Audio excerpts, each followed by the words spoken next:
ବିଜୟିନୀ ଜୀବନ ଯୁଦ୍ଧରେ ବିଜୟ କରିଥିବା ସେଇ କୁନି ଝିଅ ବିଜୟିନୀର 21 ଗତକାଲି ଭିନସାର ପରିସରରେ ଅତ୍ୟନ୍ତ ଆନନ୍ଦ ଉଲ୍ଲାସରେ ପାଳନ କରାଯାଇଥିଲା।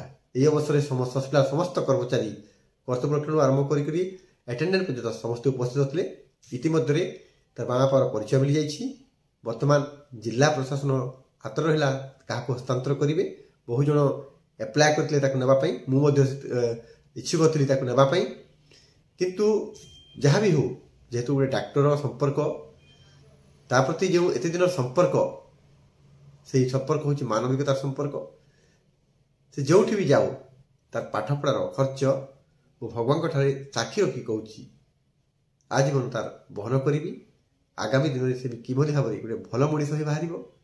ଏତେ ପ୍ରତିକୂଳ ପରିସ୍ଥିତିରେ ସେ ବର୍ତ୍ତମାନ ସୁସ୍ଥ ଅଛି, ବିଜୟ ଲାଭ କରିଛି। ଡେଫିନେଟଲି ତାର ଭାଗ୍ୟ ବହୁତ ତେଜ।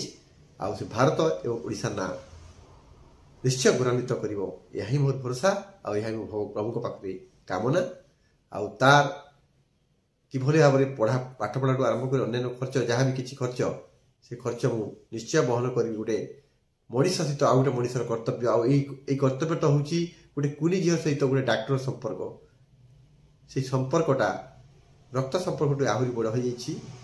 ସେ ଯେତେବେଳେ ବିଦାୟ ନେବ ଆମ ପାଇଁ ଡେଫିନେଟଲି ଗୋଟେ କଷ୍ଟଦାୟକ ହେବ, କିନ୍ତୁ ଯେଉଁଠି ବି ରହୁ ସେ ଭଲ ଭାବରେ ହିଁ ରହୁ।